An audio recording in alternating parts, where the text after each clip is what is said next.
what Choo-Choo Charles hides off camera from the player. Choo-Choo Charles is an open-world nightmare simulator where a creepy spider train is lurking in the dark, but the world around you might not be all that it seems. In today's video, we're taking a look at the hidden side of Choo-Choo Charles, from secrets out of bounds and behind locked doors, to showing off monsters you can't normally see. I love breaking games and showing off unseen things, so be sure to subscribe if this is your type of thing. As always, I like to do a quick recap of the flow of events that take place in the game I'll be covering. So once we leave the title screen, we see a daytime scene where Eugene, the man on the phone, is talking to us. We eventually row to the island of Aranirum, where Olympic sprinter Eugene guides us to our own personal train. We test out the weapon on board, and then depart on our hunt for Charles. However, things don't go as planned, and Choo-Choo Charles ambushes us, killing Eugene. At this point, we're on our own as we navigate this massive world. Our goal is to finish 4 primary quests. We need to upgrade our train as we navigate to 3 different mines to retrieve special eggs from within. We also need to plant explosives on the bridge on the north side of the island. Once this is done, we can summon Charles to the final showdown. This battle is fierce, but with careful weapon swapping and planning, the player can finally defeat this train monster. Okay, so we have quite a lot to cover in this open world game. So starting off, we're going to turn back the clock and go to the title screen. So this title screen normally shows you a fixed shot of the train, and as you select continue or quit the game, the train begins to move. However, what we see here is actually a map itself, so we can explore it. So if we look inside the train, it always has the giant double-barrel gun inside of it. Now this train on the title screen will dynamically update with the appearance of your train in the game. However, regardless if you have the giant weapon or not, it will show up inside this train. So if we zoom out, we can see how big this map is and what it looks like from far away. It's this big square that's textured with grass, and there are these animated plants that blow in the wind that are scattered all around this map. But as we get near the edges of that texture, of that square, we can see that the texture itself becomes stretched, and the smearing effect causes the grass texture to be stretched out into these long stripes. But while we're out here, why don't we take a look at the moon? So up above us in the sky is the moon, and if we fly up to it, we'll see that the moon is very, very far away, but it's also very, very big.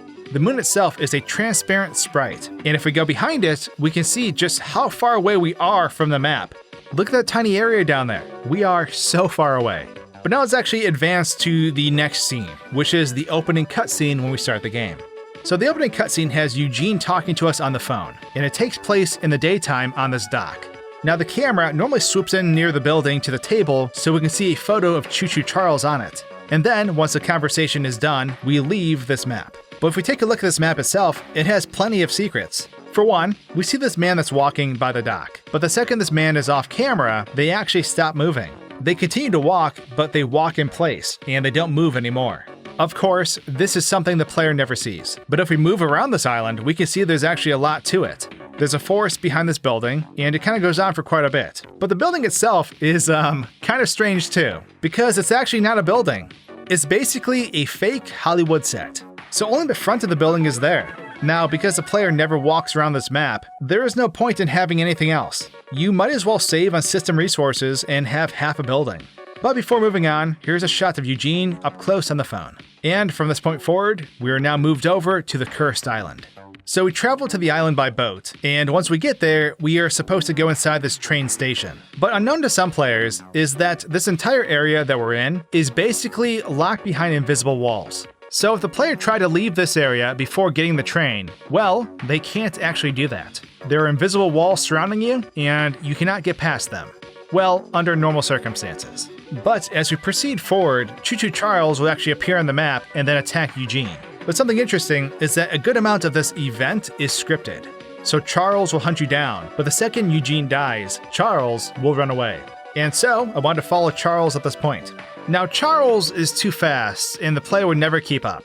However, if we take the camera, we can follow Charles over the countryside. And it turns out that he runs away over some hills, and then he unloads. But him unloading actually leads us to our next discovery. Underground, at the center of this map, is a giant rectangle. For the longest time while playing, I actually did not know what this was for. And the reason for this is because every time I went to check it out, it was empty. But it turns out this container is actually for Charles. So at the start of the game, if we take a peek inside this container, we'll see Charles within. And this is where they are stored when they are not on the map. Now, the situation is not common because they're constantly roaming the open world, but at certain times, like the beginning of the game, they're within this. And I imagine the reason why he's in a solid container is so that he does not see the player through the ground. Let's move on to something equally terrifying though. So this world has many monsters besides Charles. For one, there's a lake monster. Lisbeth Murkwater is this witch that sends us on a fetch quest over to an island to basically get meat from a body. We have to swim across a lake to get there. And within this murky water is Barry, the swamp monster. Now, you can't see Barry at all because they are invisible beneath the surface of the water. But the only time they do appear is through an abstract jump scare. It's difficult to see the monster though. The camera has a filter applied to it that creates a sense of murky water. And if we remove this murky water filter, we can also get a good look at the monster. It has 4 eyes and appears to be a fish, but it actually has 2 legs and 2 arms. It's positioned like a fish, but it could also technically leave the water and walk on land. What I find most interesting is that the monster also has a second mouth hidden inside its torso. I'm not sure why this is there, but taking the camera inside shows it off. Now, this is not the only monster on the island that we can take a closer look at, because there's this really creepy, like Slenderman ghost, and I'm only calling it that because the area it's in is just like Slender the 8 Pages. So you come down to this ravine and there's all these drawings scattered around this area, and you need to collect 9 pages in total, and once you start collecting them, this monster or ghost-like entity basically comes out of nowhere and hunts you down. And it's a bit difficult to get a good look at this monster, but if we slow the game down, we can get a better look.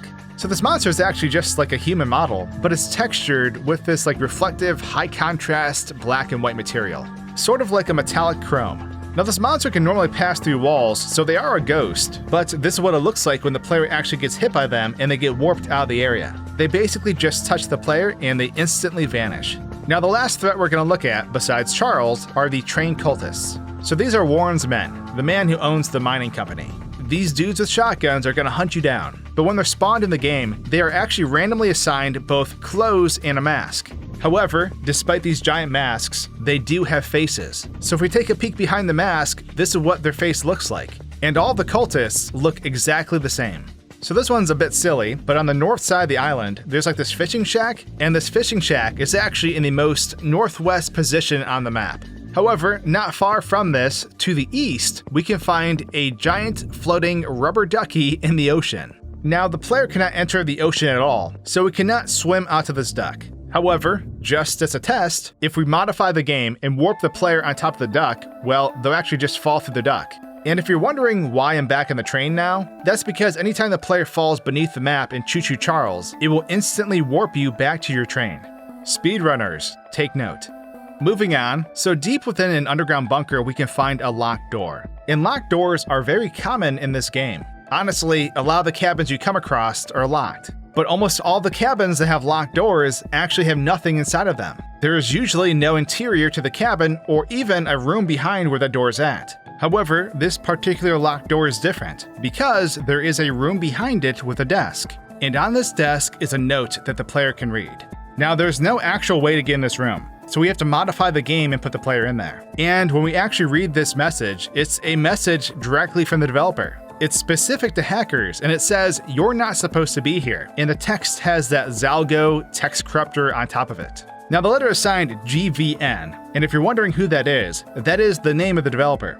His name is Gavin, and the signature just lacks all the vowels in his name. Now on one of the docks, on I believe the southern side of the island, or at least down there somewhere, is this man who tried to swim to the shore, and he unfortunately drowned. However, while looking upon this dude from the dock, we can't actually see what he looks like. I was just really curious, so I took the camera down there and we can see his face. Poor fella. So the last thing we have to cover is the grand finale of this game. Once the player retrieves all 3 eggs and makes it to the altar, a cutscene plays where Warren confronts the protagonist. As the player is going to place the 3rd egg, Warren appears, and swapping camera angles shows that he indeed just warps into place. As Warren condemns us, Charles just loads in on top of the roof. After Charles powers up, they just despawn and load in lower on the map. That's when this monster train explodes through a shack and devours Warren. But it's kind of funny because if we look inside Charles, we'll see Warren just flopping around inside until the final fight begins. If we hop off the train during the final fight to make ourselves invincible, we'll see that Choo-Choo Charles does warp us around the map. I know that may be a bit obvious, but my first time fighting him, I wasn't entirely sure what was happening exactly since I never checked the map. After dealing enough damage to Charles, we eventually get warped to the bridge that has the explosives on it, and Charles falls to their death after the bridge blows up. Up top, our train has stopped moving, as a familiar NPC, Paul, looks down upon us. However, the coolest thing is right below this bridge though. This area does not exist during actual gameplay, but for this cutscene, an entire underground cavern spawns in right below this area. Normally, we see a cutscene of the game focusing on an egg that was about to hatch, but this area is massive, and we normally can't explore it. We can see that there is a bridge down here and a sealed door, but the door doesn't have anything behind it. This ruined area is full of thousands of eggs. We can't see it's made by humans or the ancient ruins makers, as stone steps are carved out in certain areas. It makes me wonder if at one point this area was accessible during the game. It's hard to tell. But with that wraps up our adventure through the entirety of Choo-Choo Charles. I hope you learned something new. Subscribe now if you did, and I'll see all of you in my next video. Cheers!